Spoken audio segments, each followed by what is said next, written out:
राम राम राम राम राम राम राम राम राम नारायण नारायण। संबंध 24वें श्लोक से 30वें श्लोक के पूर्वार्ध तक भगवान ने कुल 12 प्रकार के यज्ञों का वर्णन किया और 30वें श्लोक के उत्तरार्ध में यज्ञ करने वाले साधकों की प्रशंसा की। अब भगवान आगे के 31वें श्लोक में यज्ञ करने से होने वाले लाभ और न करने से होने वाली हानि बताते हैं। यज्ञ श्रेष्ठामृत भुजो यान्ति ब्रह्म सनातनम् नायं लोकोऽस्त्य यज्ञस्य कुतोऽन्यः कुरु सत्तमा। 31वां श्लोक। हे कुरुवंशियों में श्रेष्ठ अर्जुन, यज्ञ से बचे हुए अमृत का अनुभव करने वाले सनातन परब्रह्म परमात्मा को प्राप्त होते हैं। यज्ञ न करने वाले मनुष्य के लिए यह मनुष्य लोक भी सुखदायक नहीं है, फिर परलोक कैसे सुखदायक होगा। व्याख्या। यज्ञ शिष्टामृत भुजो यान्ति ब्रह्म सनातनम। यज्ञ करने से अर्थात निष्काम भाव पूर्वक दूसरों को सुख पहुंचाने से समता का अनुभव हो जाना ही यज्ञ शिष्ट अमृत का अनुभव करना है।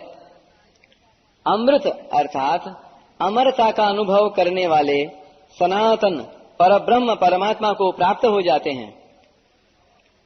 स्वरूप से मनुष्य अमर है। मरने वाली वस्तुओं के संग से ही मनुष्य को मृत्यु का अनुभव होता है।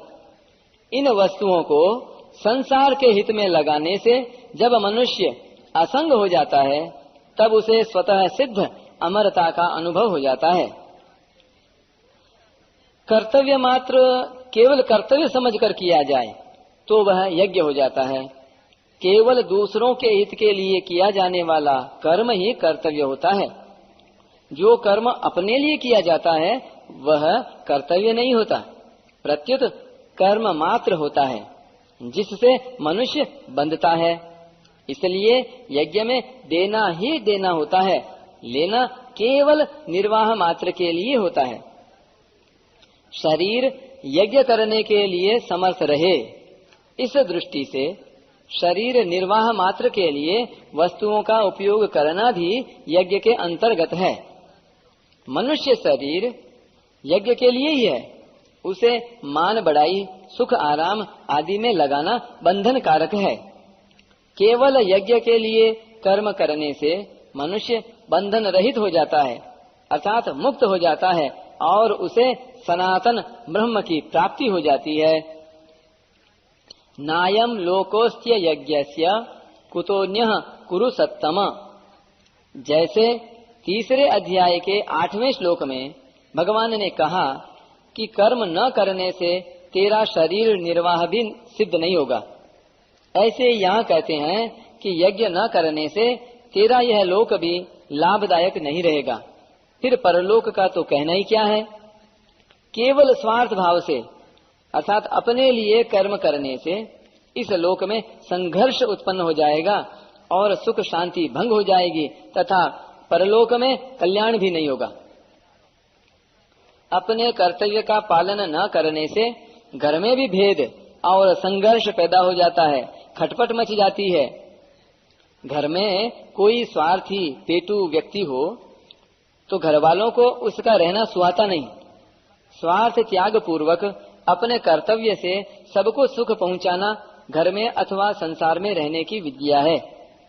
अपने कर्तव्य का पालन करने से दूसरों को भी कर्तव्य पालन की प्रेरणा मिलती है। इससे घर में एकता और शांति स्वाभाविक आ जाती है। परंतु अपने कर्तव्य का पालन न करने से इस लोक में सुख पूर्वक जीना भी कठिन हो जाता है और अन्य लोगों की तो बात ही क्या है। इसके विपरीत अपने कर्तव्य का ठीक ठीक पालन करने से यह लोक भी सुखदायक हो जाता है और परलोक भी।